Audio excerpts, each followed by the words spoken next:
Hello everyone, नमस्कार साथियों, आप सभी का एक बार फिर से स्वागत है आपके अपने YouTube channel master study classes के ऊपर। हमारी जो गणित विषय की कक्षाएं चल रही थी नियमित रूप से चल रही थी और मैंने पहले दिन ही आपसे वादा कर लिया था, अगर आप साथ निभाओगे तो हम भी साथ पूरा निभाएंगे और आपको इस बार की प्रतियोगी परीक्षाओं में जरूर सफलता दिलवाएंगे। सो क्लास इसी के साथ हम अपना फर्स्ट क्वेश्चन औसत का जो हमारी क्लासेज चल रही थी उसको लेके आप चल रहे हैं और फर्स्ट हमारा जो क्वेश्चन कह रहा है आज की क्लासेज का 120 छात्रों का औसत प्राप्तांक 35 था। यानी कि टोटल जो हमारे पास स्टूडेंट थे वो कितने थे, 120 स्टूडेंट और उनका औसत एवरेज जो दे रखा है हमें कितना, 35 मार्क्स। क्लियर। अब यदि उत्तीर्ण हुए छात्रों का औसत प्राप्तांक 39 हो, यानी कि जो पास्ड स्टूडेंट है उनका आपका एवरेज गिवन है 39 मार्क्स एंड अनुत्तीर्ण हुए छात्रों का औसत प्राप्तांक 15 हो, यानी फेल स्टूडेंट्स का जो एवरेज मार्क्स है वो है आपका 15, तो आपको बताना है कितने छात्र उत्तीर्ण हुए, how many student got passed. So इस क्वेश्चन को करने के लिए आपको दे रखा है कितने छात्र उत्तीर्ण हुए, तो हम इसी को मान लेते हैं हमारा x से करेंगे और सिंपल सा इसको अलजेब्रा से करेंगे तो बहुत ही सिंपली क्वेश्चन आपका हो भी जाएगा। माना उत्तीर्ण छात्र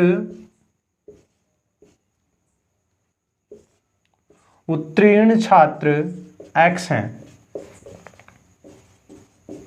अब उत्तीर्ण छात्र x हैं तो अनुत्तीर्ण कितने रहेंगे, मैं यहीं पे लिख देता हूं। तो अनुत्तीर्ण छात्र, अब टोटल स्टूडेंट थे आपके कितने, 120, तो अनुत्तीर्ण छात्र कितने हो जाएंगे, 120 माइनस x, यानी जो भी स्टूडेंट पास हुए थे आपको उसको 120 में से क्या कर देना है, माइनस कर देना है। अभी हम देख रहे हैं कि भाई कुल जो 120 छात्रों का औसत प्राप्तांक हमारे आगे लिख रखा है 35।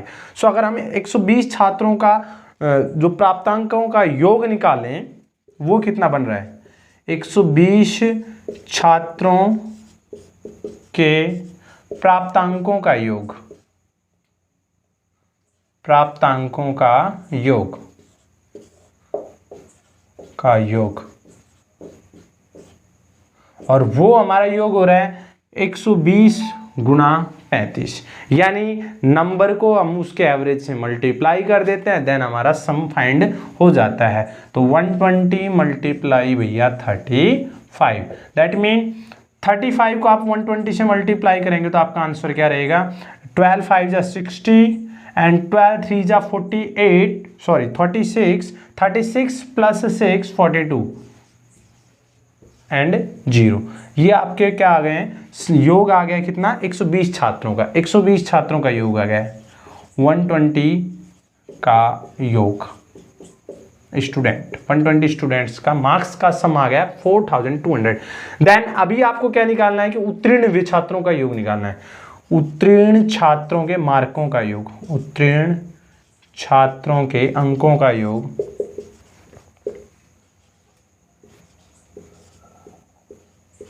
अंकों का योग। तो उत्तीर्ण जो छात्र हैं वो कितने, हमारे उत्तीर्ण छात्र हमने माने थे x, तो उत्तीर्ण छात्रों के अंकों का योग हो जाएगा भैया, एवरेज था 39 और उनको x से मल्टीप्लाई कर देंगे तो 39x। क्लियर, हमारा 39x हो गया है उत्तीर्ण छात्रों का अंकों का योग। अब अनुत्तीर्ण छात्रों के अंकों का योग निकालोगे तो आप अनुत्तीर्ण छात्रों के अंकों का योग, छात्रों के अंकों का योग,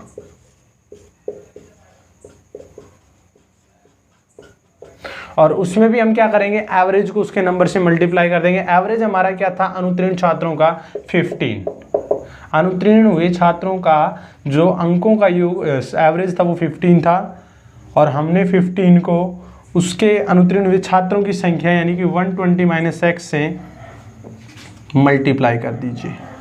क्लियर, देन आपका आंसर क्या आएगा भैया, यहाँ पे 15 2 जा 30, 15 1 जा 15 प्लस 3 18, 1800 माइनस 15x।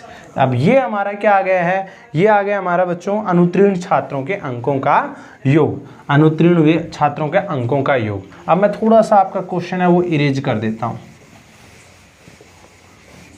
अब मुझे क्या करना है, देखो अब हमारे पास अंकों का योग है, यहाँ पे तो भैया 120 स्टूडेंट यानी टोटल स्टूडेंट के अंकों का योग है, 120 जो स्टूडेंट हैं उनके अंकों का योग, 120 स्टूडेंट के अंकों का योग,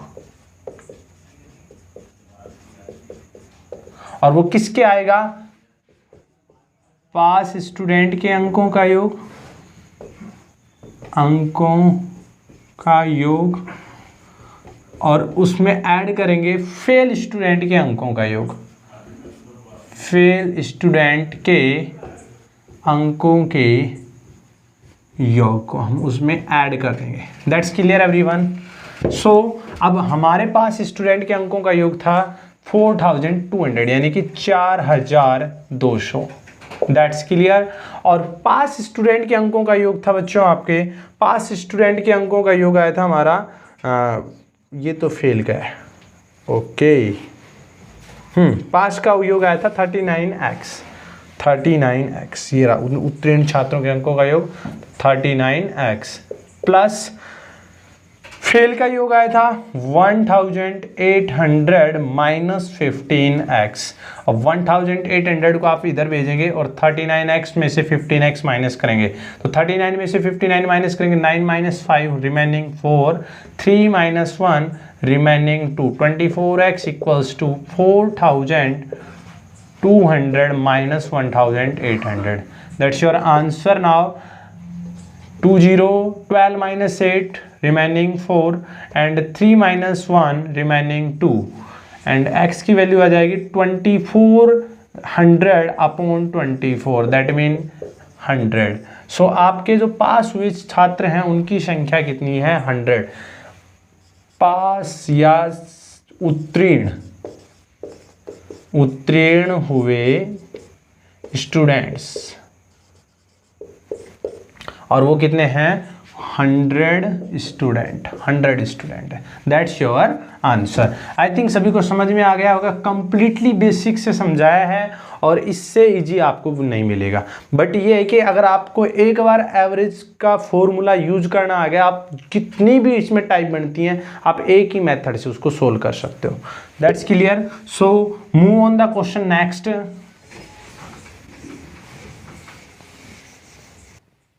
सो गाइज ये हमारा नेक्स्ट क्वेश्चन, और मैंने पहले बताया था क्वेश्चन हमारे सारे सिलेक्टेड होते हैं, तो इस क्वेश्चन की ओर बढ़ते हैं हम।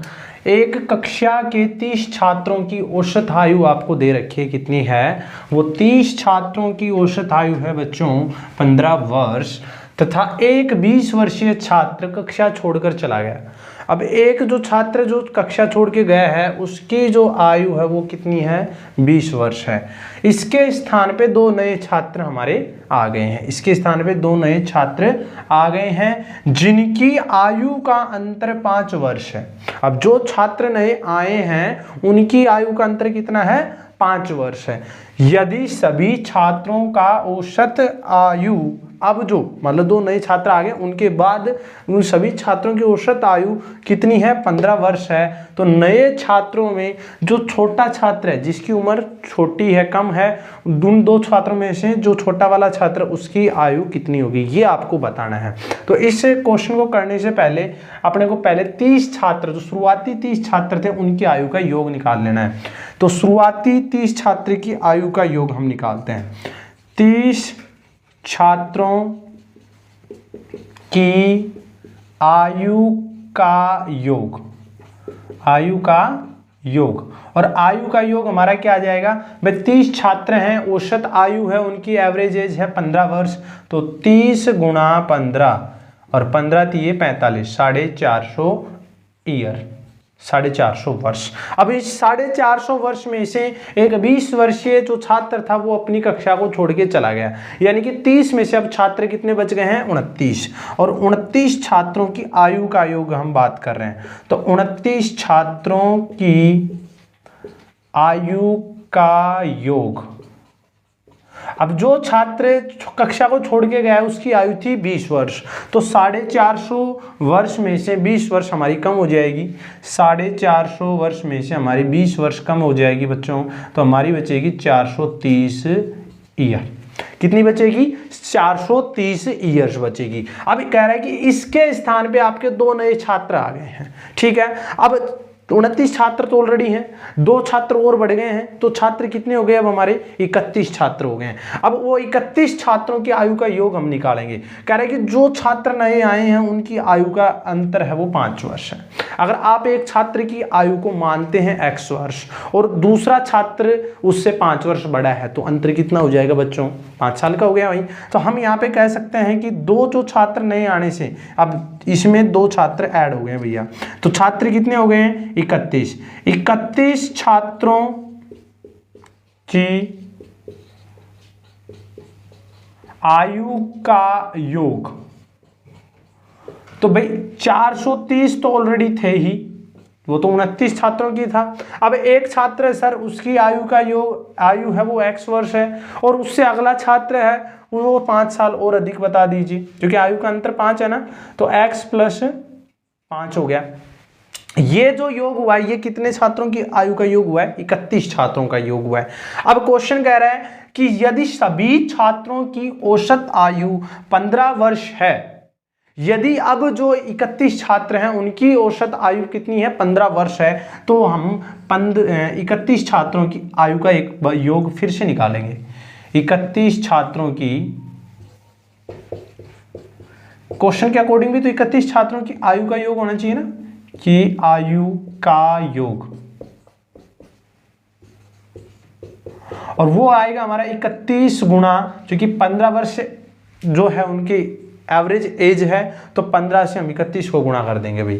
15 एकम 15 और 15 थी 45 और 1 46, 465 वर्ष। 465 वर्ष उधर 31 छात्रों की आयु का योग आया है, इधर 31 छात्रों की आयु का योग आया भाई 430 + 5 435 + 2x।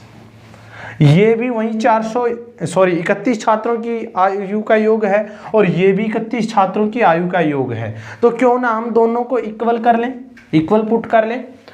तो हमने इन दोनों को इक्वल पुट किया है यहाँ पे, और इक्वल पुट करेंगे तो हमारा क्या आएगा? 435 + 2x = 465 वर्ष।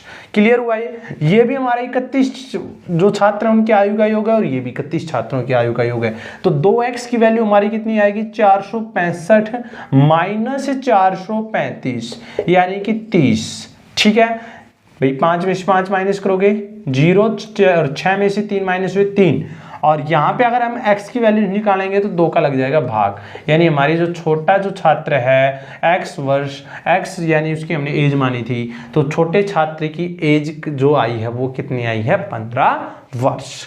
आई थिंक समझ में आ गया होगा क्वेश्चन। सिंपली मैंने आपको एक्सप्लेन किया है और बेसिक तरीके से मैंने इस क्वेश्चन को एक्सप्लेन किया है, कंफ्यूज नहीं होना है। एक बार फिर से क्वेश्चन को स्किप करके देखेंगे तो आपको क्लियरली समझ में आ जाएगा, रिवाइज करके देख लेंगे तो क्लियर समझ में आ जाएगा। So move on the question next.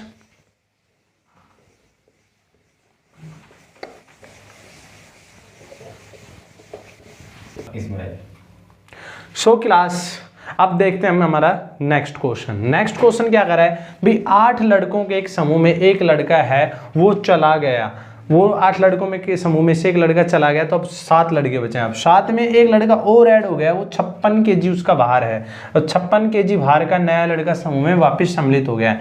इससे समूह में क्या हुआ? औसत भार में 2.5 kg की वृद्धि हो गई, यानी जो पहले भार था उसमें 2.5 kg वेट अब बढ़ गया है। तो कह रहा है कि पुराने लड़के का भार कितना होगा, पुराने लड़के का भार कितना होगा। क्लियर? तो अभी हम क्या करते हैं इसमें सिंपल सा एक ट्रिक लगता है इसमें भाई। 8 लड़कों के भार में वृद्धि होती है या 8 लड़कों के भार में जो कमी होती है, हम उसको कमी को या वृद्धि को देखते हैं। और इस क्वेश्चन में देखो, एक ही क्वेश्चन में मैं 2-3 बातें बताऊंगा इसमें। एक तो रहता है कि भाई पुराने भार का लड़का जो गया है उसका भार दे दे, जो लड़का छोड़ गया उसका भार दे दे, और उसके साथ आपको क्या दे रखा है? कमी या वृद्धि दी है। या फिर जो नया लड़का शामिल हुआ है उसका भार दे दे और उसमें आपको वृद्धि या कमी दे दी जाए। तो इस क्वेश्चन में जैसे कि दे रखा है, इस क्वेश्चन में दे रखा है 8 लड़कों के समूह में एक लड़का तो चला गया और 56 kg भार का एक नया लड़का वो आ गया है, और इससे समूह के औसत भार में 2.5 kg वेट की क्या हुई है? वृद्धि हुई है। तो आपको क्या करना है भाई? वृद्धि कितनी होगी? वृद्धि जो हुई है आपकी वृद्धि हुई है वो 2.5 kg की हुई है, ठीक है, 2.5 kg की। अब आपके पास छात्र कितने थे, वो छात्रों की संख्या आपकी कितनी, 8 छात्र थे आपके, ठीक है। तो 8 छात्र थे, तो अगर आप उनकी कुल वृद्धि निकालेंगे भाई, कुल वेट निकालेंगे उनका वृद्धि का, तो प्रत्येक का हमारा आ जाएगा भाई 2.5 kg, तो एवरेज में हुआ है। अब टोटल निकालेंगे तो भाई 2.5 को आप 8 से गुणा करोगे तो कुल आपका हो जाएगा, कुल हो जाएगा 8 दूनी 16 और 8 पंजे 40, यानी कि 20 kg, ठीक है, 20 kg आपकी प्लस हुआ है। अब कह रहे हैं कि ये 20 kg वेट तो आपका वृद्धि हो गया है। अब 56 kg का ये तो नया लड़का आया था तो उसकी बात हो रही है। अब कह रहे हैं कि जो पुराना लड़का था ना उसका वेट कितना होगा, तो पुराने लड़के की आपका वेट कितना हो जाएगा, पुराने लड़के का वेट यानी कि भार वो क्या हो जाएगा, अब जो आपका ये 20 kg आपका ऐड हुआ ये उसमें से कम हो जाएगा, किस में से, नए लड़के के भार में से, 56 kg माइनस 20 kg, तो आपका बनेगा 36 kg। 36 kg यानी जो बच्चा अपना छोड़ के गया है इस ग्रुप को, उसका आपका भार कितना आ गया है, 36 kg आ गया है। बेसिक कंसेप्ट से करेंगे तो थोड़ा सा इसमें लेंथी रहेगा, ठीक है। So move on the question next. So guys मैंने बताया था पिछला क्वेश्चन था उसी की टाइप के अकॉर्डिंग है, लेकिन इसमें थोड़ा सा आपका चेंज है। उसमें आपको नए व्यक्ति का भार दे रखा था जो जुड़ा है, और इसमें आपको पुराने व्यक्ति का भार दे रखा जो हटा है। तो देखते हैं इस क्वेश्चन को क्या कह रहा है क्वेश्चन। एक नाव के 10 नाविकों में से 56 kg भार वाले नाविक के स्थान पर एक नया व्यक्ति आ गया।